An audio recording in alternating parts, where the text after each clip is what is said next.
Hi guys, good morning. মই বৰ্ণালীয়ে আপোনালোক সকলোকে স্বাগতম জনাইছোঁ মোৰ অন্য এটি ভিডিঅ'লৈ। আপোনালোকক বহুত দিন ধৰি মই একো ভিডিঅ' দিব পৰা নাছিলোঁ, মই বিভিন্ন ধৰণৰ ব্যস্ততাৰ বাবে। বলকচোন আজি আমি ভিডিঅ'টো আৰম্ভ কৰোঁ। নিশ্চয় আপোনালোক সকলোৱে ভালে আছে, কিন্তু প্লিজ সদায় দৰে এটাই ৰিকুৱেষ্ট, চেনেলটো লাইক এণ্ড ছাবস্ক্ৰাইব কৰিবলৈ নাপাহৰিব। ধন্যবাদ। আৰম্ভণিতে আপোনালোক সকলোকে মই জনাইছোঁ দেৰিকৈ হ'লেও ফাকুৱাৰ শুভেচ্ছা, দৌল উৎসৱৰ শুভেচ্ছা।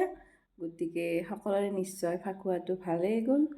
আচলতে ফাকুৱা হ'লেও ফাকুৱা বা হোলী খেলিলোঁ অলপ, কিন্তু মন একেবাৰে বেয়া, কাৰণ মোৰ দুয়োটা ল'ৰাৰে এক্সাম চলি আছে। কিন্তু তাৰ মাজতে দুয়োটা ল'ৰাৰে এনেকুৱা গা বেয়া, ইমান জ্বৰ, ডক্তৰক দেখায়ো ভাল পোৱা নাই। সৰু ল'ৰাৰ মোৰ এক্সাম এদিন মিছেই হ'ল, দিবই নোৱাৰিলে। জানা হওক, বলকচোন আজিৰ ভিডিঅ'টোত যিকণ পাৰোঁ হোলীৰ বিষয়ে দেখাম।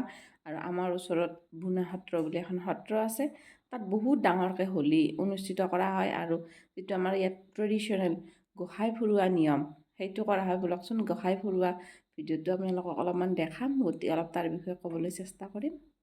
এয়া হ'ল গোঁসাই কাদৰিবলৈ প্ৰস্তুতি। সৰুকৈ কলপুলি এটা পুতিছোঁ, লগতে এখন সৰুকৈ শৰাই আগবঢ়াইছোঁ। চাই থাককচোন আপোনালোকে।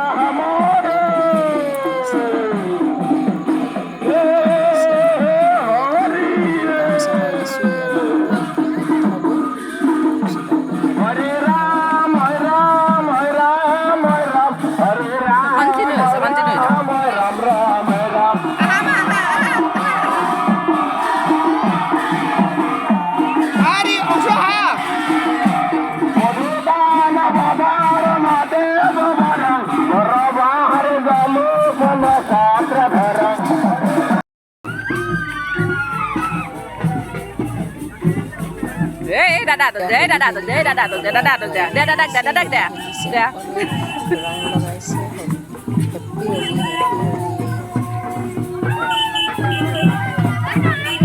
দে বাবুক দে, বাবুক দে, বাবুক দে যাও।